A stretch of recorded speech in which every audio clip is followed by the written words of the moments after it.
आज हम स्टार्ट कर रहे हैं चैप्टर नंबर 13 मैथमेटिक्स के अंदर प्रोबेबिलिटी। बहुत इंपॉर्टेंट चैप्टर है और ऐसा नहीं है कि बहुत टफ चैप्टर है, बहुत इजी चैप्टर है। इसके जो कॉन्सेप्ट्स हैं वो बहुत ही ऐसे हैं कि आपने सिर्फ कुछ फॉर्मुलेस के बेसिस पर ही आप उस चैप्टर को सॉल्व कर लोगे। ठीक है, तो आज हम स्टार्ट करते हैं चैप्टर नंबर 13 प्रोबेबिलिटी। इस चैप्टर के अंदर आपको ये कुछ ऐसे फॉर्मूले हैं जो आप इसके अंदर इस्तेमाल करोगे। ऐसा नहीं है कि सिर्फ इतने ही फॉर्मूले हैं, जैसे जैसे टॉपिक आता जाएगा तो एक आध फॉर्मूला बढ़ता जाएगा, बट स्टार्टिंग की जो हमारी एक दो एक्सरसाइज है उसमें हम इन फॉर्मूले का यूज करेंगे। ठीक है, तो पहला फॉर्मूला क्या है? P probability of A union B। ये आपको साइन पता होंगे क्योंकि क्लास 11th में जो आपने सेट्स वाला चैप्टर किया था तो उसमें आपने ये वाले फॉर्मूले यूज किए थे। बस क्या डिफरेंस था कि वहां आपने यहाँ पे वर्ड प्रोबेबिलिटी यूज नहीं किया था। ठीक है, तो देखो फॉर्मूला क्या है? A union B। तो probability of A, probability of B और probability of A intersection B। वहीं पर अगर तीन इवेंट्स की प्रोबेबिलिटी का यूनियन करना हो आपको तो probability of A, probability of B, probability of C minus A intersection B minus B intersection C minus A intersection C plus A intersection B intersection C। Third है probability of A, probability of not A। Not A मतलब कि जो भी आपका total event है उसमें से आपको A की प्रोबेबिलिटी घटानी है। तो आपको पता है कि जितने भी इवेंट्स होते हैं उन सभी की प्रोबेबिलिटी का सम जो होता है वो 1 के बराबर होता है। तो अगर आपको उसमें से A की प्रोबेबिलिटी को हटाना है तो सिंपली आप 1 माइनस प्रोबेबिलिटी ऑफ A कर दोगे। ठीक है, और यही अगर प्रोबेबिलिटी ऑफ नॉट B करना हो तो 1 माइनस प्रोबेबिलिटी ऑफ B हो जाएगा। ठीक है, उसके बाद A इंटरसेक्शन नॉट B, मतलब अब आपको B नहीं चाहिए, B की प्रोबेबिलिटी नहीं चाहिए, तो A की प्रोबेबिलिटी में से दोनों का इंटरसेक्शन माइनस। उसके बाद probability of neither A nor B, यानी कि यहाँ पे बीच में अगर इंटरसेक्शन है तो 1 में से उनका यूनियन की प्रोबेबिलिटी आपको माइनस करनी होगी। और वहीं पर अगर नॉट A नॉट B हो विद यूनियन, यहाँ पे इंटरसेक्शन था, यहाँ यूनियन है, इस बात को आपको ध्यान रखना है, तो 1 माइनस A इंटरसेक्शन B। उसके बाद है म्यूचुअली एक्सक्लूसिव। अगर आपको प्रूव करना हो तो म्यूचुअली एक्सक्लूसिव वाले इवेंट्स के केसेस में उनके बीच में कोई इंटरसेक्शन नहीं होता है। मतलब कि म्यूचुअली एक्सक्लूसिव इवेंट्स कौन से होते हैं? ऐसे इवेंट्स जो एक साथ अकर नहीं होते, यानी कि जो एक साथ नहीं हो सकते, तो इसलिए उनके इंटरसेक्शन की प्रोबेबिलिटी क्या होती है? 0। और म्यूचुअली एग्जॉस्टिव इवेंट्स क्या होते हैं? जहां पर उन दोनों की प्रोबेबिलिटीज का सम 1 के बराबर होता है। उसके बाद आपको ये वाला फॉर्मूला बेसिकली एक्सरसाइज नंबर 1 में यूज करना होगा सभी क्वेश्चंस के अंदर, जहां पर आपको प्रोबेबिलिटी ऑफ A इवेंट निकालना होगा when the probability of B event is given. आपको प्रोबेबिलिटी ऑफ B गिवन होगा, उसके बेसिस पर आपको A इवेंट की प्रोबेबिलिटी निकालनी है। तो उसका हमारे पास फॉर्मूला क्या है? Probability of A intersection B upon में प्रोबेबिलिटी ऑफ B। ये इसके साथ ही है प्रोबेबिलिटी। स्टार्ट करते हैं एक्सरसाइज नंबर 13.1। सबसे पहला क्वेश्चन है हमारे पास, जहां पर हमारे पास गिवन है probability of E event 0.6, probability of F event 0.3, दोनों का इंटरसेक्शन है 0.2। हमें निकालनी है प्रोबेबिलिटी E अपॉन F और probability of F upon E। तो क्वेश्चन नंबर 1 में इन दोनों की प्रोबेबिलिटी में फाइंड आउट करनी है, अगर ये सब हमें गिवन है तो देखो मैं एक की प्रोबेबिलिटी निकाल रही हूँ, दूसरे की आप खुद निकालेंगे। अभी मैंने जस्ट आपको इसका फॉर्मूला बताया कि आपको निकालनी होती है probability of E event when the probability of F event is given. तो आप इसका फॉर्मूला क्या यूज करेंगे? E इंटरसेक्शन F अपॉन में प्रोबेबिलिटी ऑफ F। तो आपको 0.2 इंटरसेक्शन गिवन है प्रोबेबिलिटी, 0.3 इसकी प्रोबेबिलिटी हो गई, तो आपका आंसर आया, ये डेसिमल से डेसिमल कैंसिल, तो इसकी प्रोबेबिलिटी क्या आ चुकी है? 2/3। आप चाहे तो पॉइंट में इसको आंसर निकाल के छोड़े, यहां पर भी छोड़ सकते हो, तो कोई प्रॉब्लम नहीं है। ठीक है, अब नेक्स्ट वाला probability of F upon E आप खुद निकालेंगे और खुद चेक करेंगे। क्यों? देखो जरा, ऊपर तो इंटरसेक्शन ही यूज होता है, प्रोबेबिलिटी ऑफ E आपको यहाँ पर गिवन है already. Probability of F upon E कैसे निकलेगा? Probability of E intersection F upon में जो नीचे लिखा होता है आपको उसी की प्रोबेबिलिटी यूज करनी होती है। तो इंटरसेक्शन तो 0.2 ही है, प्रोबेबिलिटी ऑफ E इवेंट आपके पास 0.6 है, डेसिमल से डेसिमल कैंसिल, तो ये 1/3। तो probability of F upon E के आगे आपका 1/3, बस सिंपल। तो इसी तरीके से आपके पास इसमें क्वेश्चन नंबर 2, 3 ये सब इसी तरीके से है, 4 और 5। बट स्टिल मैं आपको यहाँ पर अभी क्वेश्चन नंबर 4 और एक पार्ट करके दिखा रही हूँ, ठीक है। नेक्स्ट फोर्थ क्वेश्चन है हमारे पास, probability of A union B if two probability of A event is equals to probability of B which is equals to 5/13। अब इसका मतलब क्या है, उन्होंने बोला कि जो प्रोबेबिलिटी ऑफ ए इवेंट है वो प्रोबेबिलिटी ऑफ बी इवेंट का डबल है। That means probability of A क्या है, probability of B divided by 2, simple. तो अगर प्रोबेबिलिटी ऑफ बी 5/13 के बराबर है तो प्रोबेबिलिटी ऑफ ए कितना रहा होगा, 5/26, सिंपल। तो हमें दोनों की प्रोबेबिलिटी मिल गई, प्रोबेबिलिटी बी भी है हमारे पास, प्रोबेबिलिटी ऑफ ए भी हमारे पास अब आ चुका है। अब हमें निकालना क्या है, देखो हमें निकालना है पी ए यूनियन बी, जिसका मैंने आपको फॉर्मूला बताया, probability of A plus probability of B minus probability of A intersection B.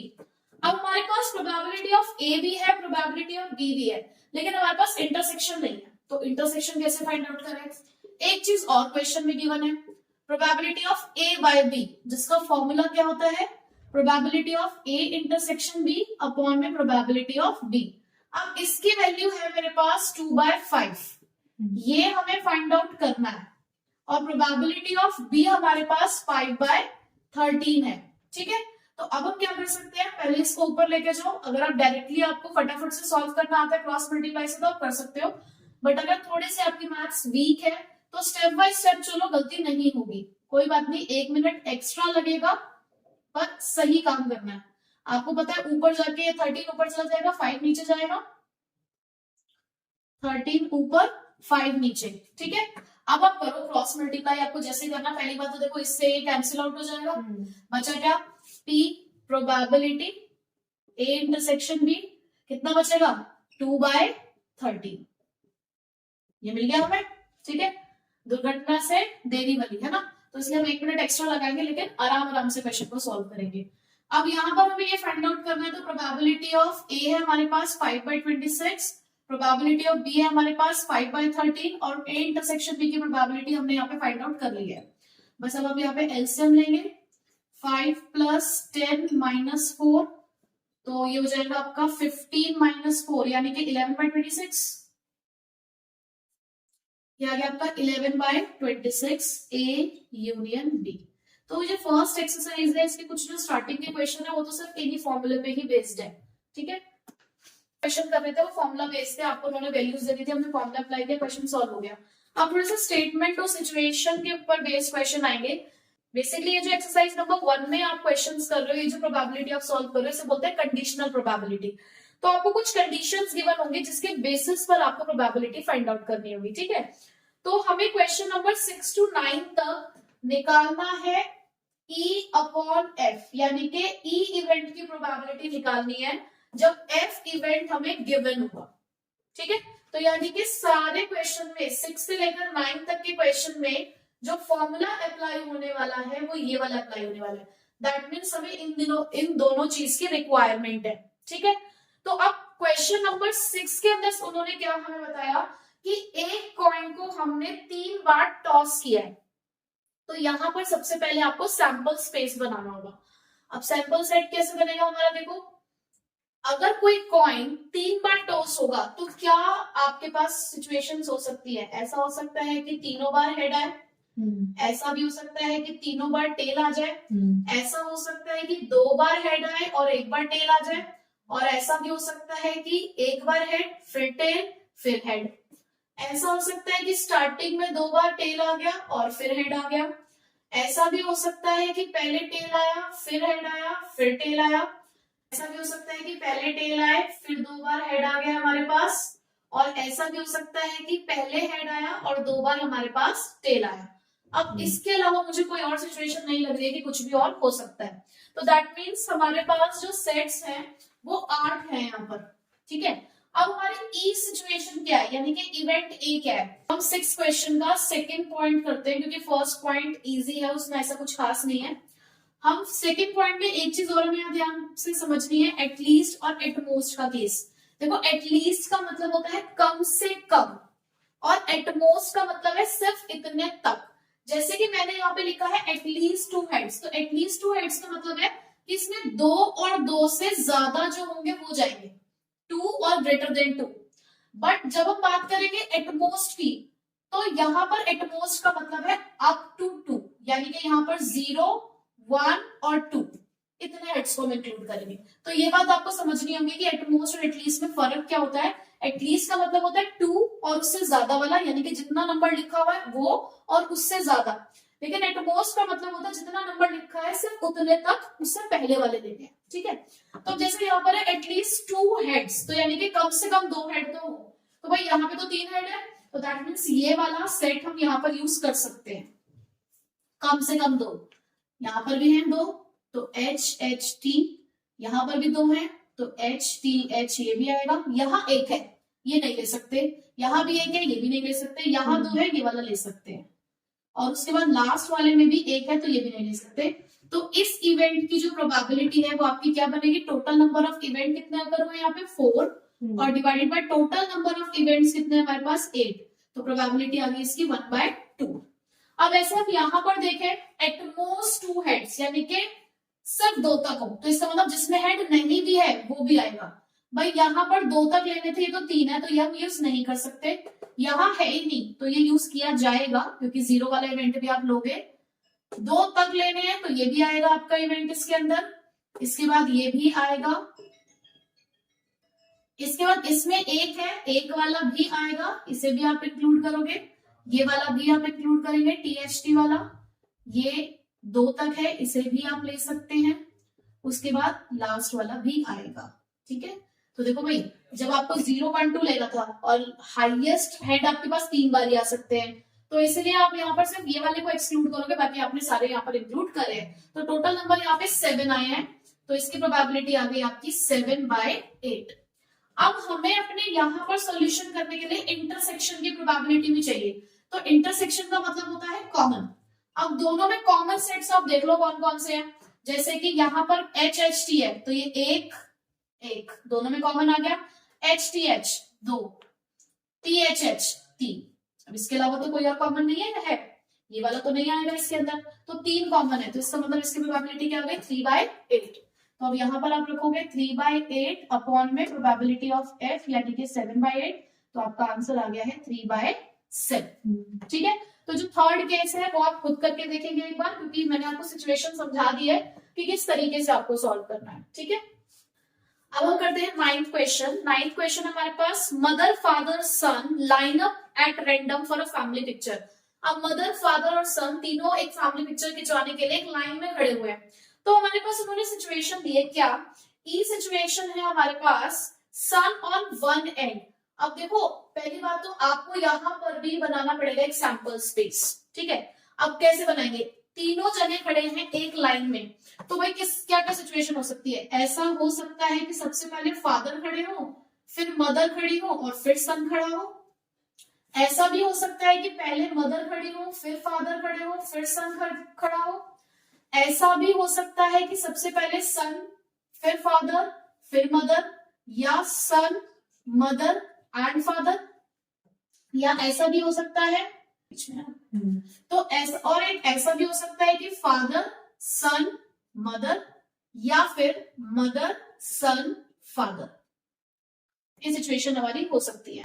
तो ये हमारा पूरा सैंपल स्पेस है। अब हम देखते हैं हमारे पास सिचुएशन क्या है। ई सिचुएशन है हमारे पास son on one end, son on one end, यानी कि दोनों में से किसी भी एक साइड पे सन हो। तो ऐसा कहाँ हुआ है हमारे पास, देखते हैं जरा। पहली वाली सिचुएशन में हुआ है एक, तो उसके अलावा कहाँ हुआ है, दूसरी सिचुएशन में भी है, फिर उसके अलावा तीसरी सिचुएशन में भी यही हमें देखने को मिला कि एक एंड पे सन है, एक ये वाला हम सेट भी ले सकते हैं बस। फिर बाकी दोनों सेट्स के अंदर सन मिडिल पोजीशन में है, तो ये वाला इसके अंदर नहीं आएगा। टोटल नंबर ऑफ इवेंट्स यहाँ पे हमारे पास कितने हैं, 1 2 3 4 5 6। तो प्रोबेबिलिटी ऑफ ई कितना आया, ये तो आ गया आपका 6, और 1 2 3 4 सन ऑन वन एंड कितने सिचुएशन में है, 4 सिचुएशंस में, तो इसकी प्रोबेबिलिटी आ गई आपकी 2/3। एफ इवेंट है हमारे पास फादर इन मिडिल, यानी कि जो फादर है वो मिडिल पोजीशन में होने चाहिए। तो भाई मिडिल पोजीशन में एक बार आपको यहां दिख रहे हैं, उसके बाद एक बार यहां पर है और किसी सिचुएशन में ऐसा नहीं हुआ है, तो that means probability of F event हुआ 2/6, दैट इज इक्वल्स टू 1/3।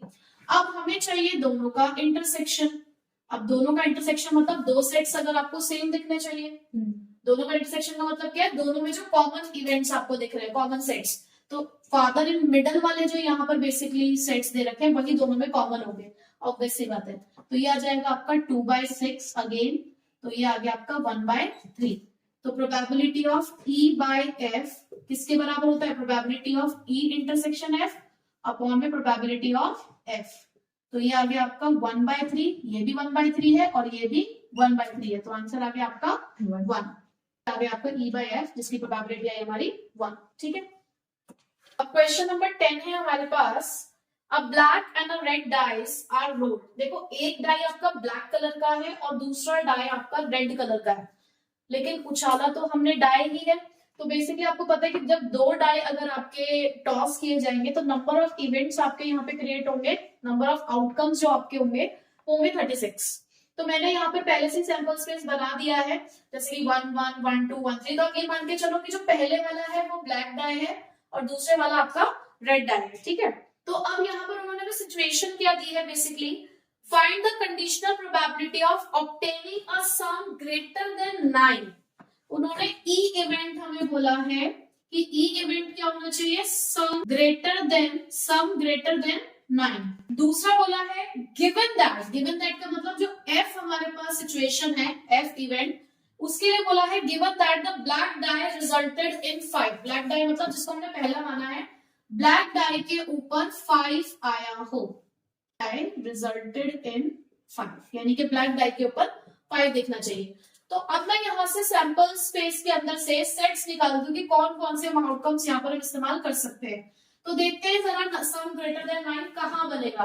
अब देखो सम ग्रेटर देन 9 अगर मैं यहाँ पे हाईएस्ट देखूं तो 1 + 6 7, इससे ज्यादा तो नहीं हो सकता, इसका मतलब यहाँ से तो मुझे नहीं मिलने वाला है।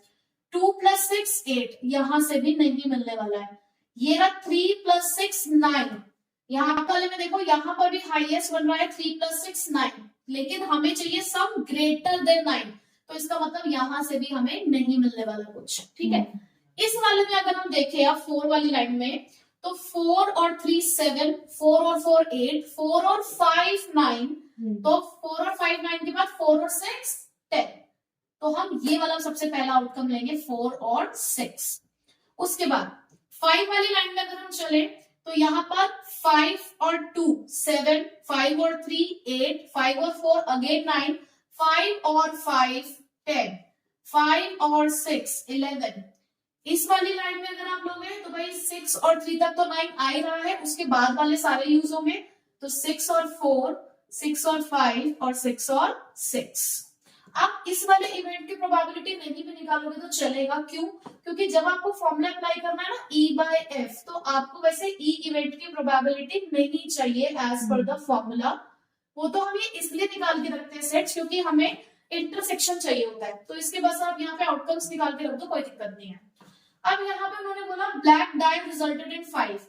अब जैसे कि क्योंकि मैंने ब्लैक डाई को फर्स्ट वाला माना था, तो इसका मतलब ब्लैक डाई के ऊपर 5 सिर्फ इसी लाइन में आ रहा है, ये वाली लाइन, तो ये पूरा आ जाएगा आपके 6 के 6 आउटकम्स आपके इसके अंदर यूज किए जाएंगे, 5 1 5 2 5 3 5 4 5 5 और 5 6।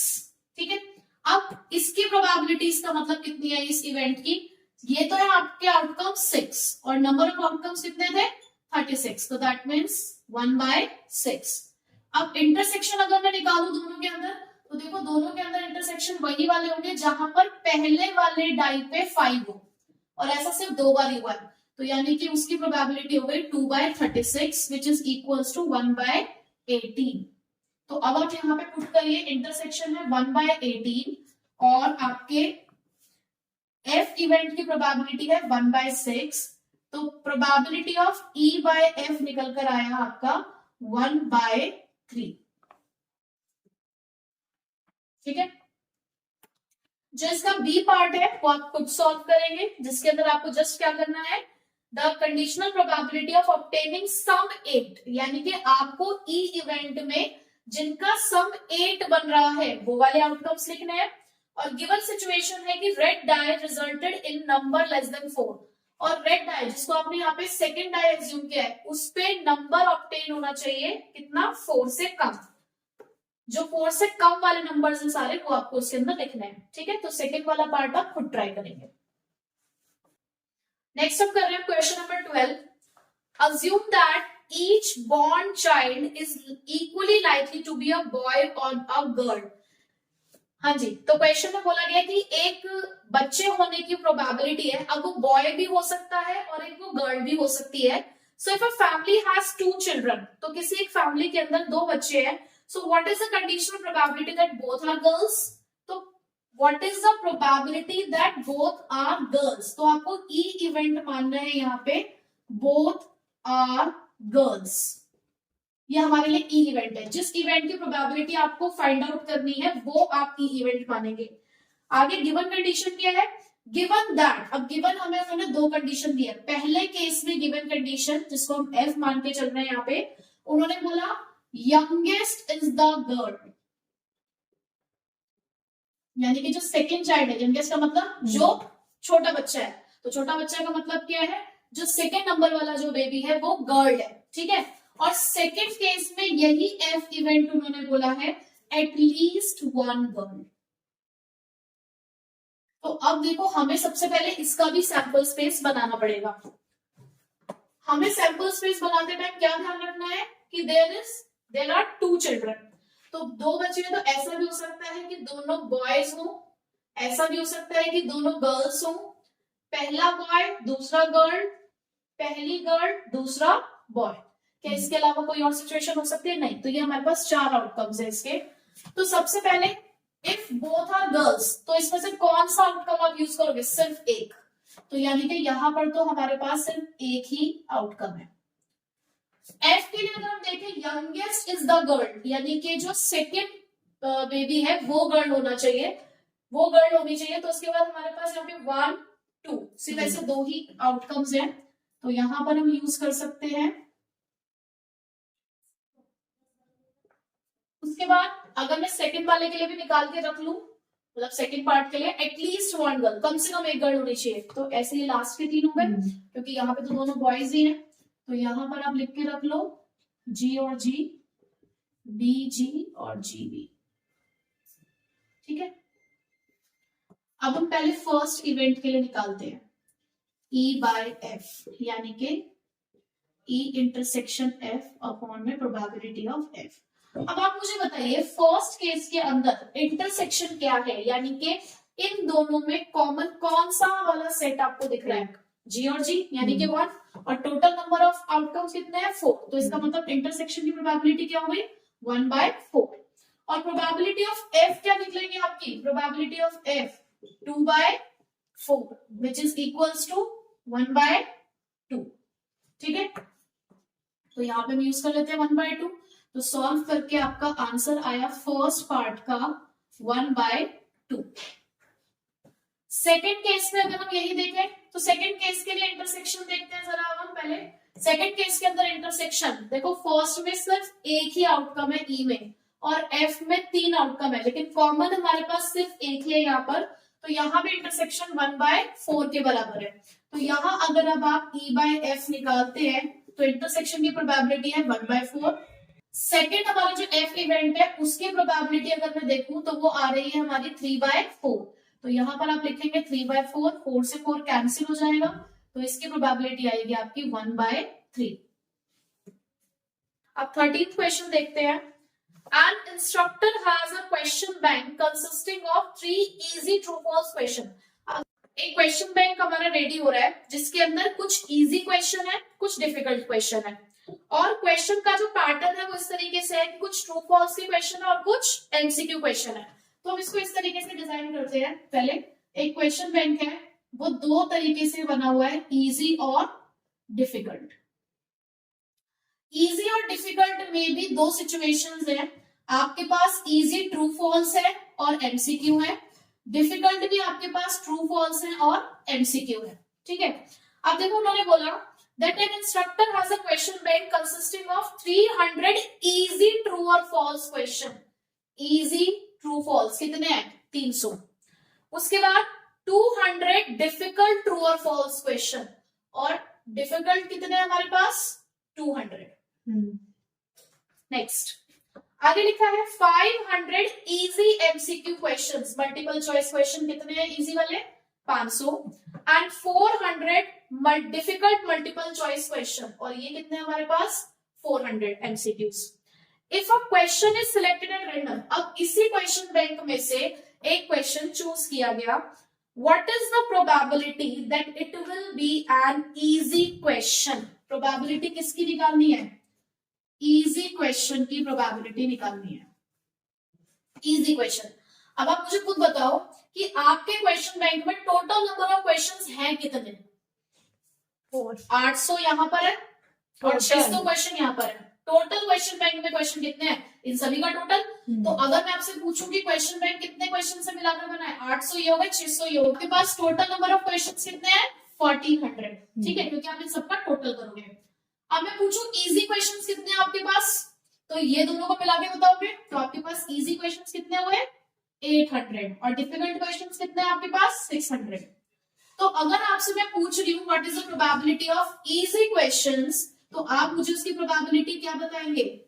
800 डिवाइडेड बाय 1400. ठीक है, अभी सॉल्व नहीं करते हैं, बाद में देखेंगे. आगे देखते हैं गिवन सिचुएशन क्या है.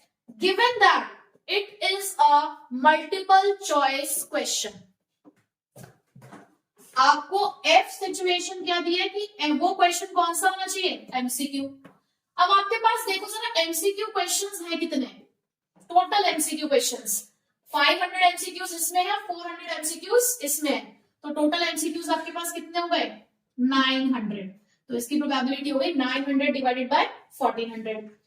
अब आपको फाइंड आउट करना क्या है? आपको फाइंड आउट करना है E by F, which is equals to E intersection F upon F. अब मेरे पास प्रोबेबिलिटी ऑफ F तो है, which is 900 divided by 1400. But what is the probability of E intersection F? दोनों में कॉमन क्या है कि ऐसा क्वेश्चन जो इजी भी हो और एमसीक्यू भी हो. Easy MCQ, easy MCQ 500 question है, तो दोनों का इंटरसेक्शन यानी कि कॉमन आउटकम क्या आया? 500 डिवाइडेड बाय 1400. तो इसे आप यहां पर इस्तेमाल करोगे. 500 डिवाइडेड बाय 1400, ये कट गया आपका और आंसर आया आपका 5/9. तो ये था आपको क्वेश्चन. देखो अगर आपने ये डिजाइन कर लिया तो इससे आपको क्वेश्चन करने में आसानी होगी. आपको सिर्फ इस एक्सरसाइज में यही समझना है कि प्रोबेबिलिटी निकालनी किसकी है, क्या कंडीशन गिवन है जिसके बेसिस पे आपको प्रोबेबिलिटी फाइंड आउट करनी है. तो मैंने ऑलमोस्ट जो मेन क्वेश्चन थे वो करा दिए हैं. बाकी क्वेश्चन आप खुद ट्राई करेंगे, नहीं समझ में आएगा तो आप पूछेंगे. ठीक है.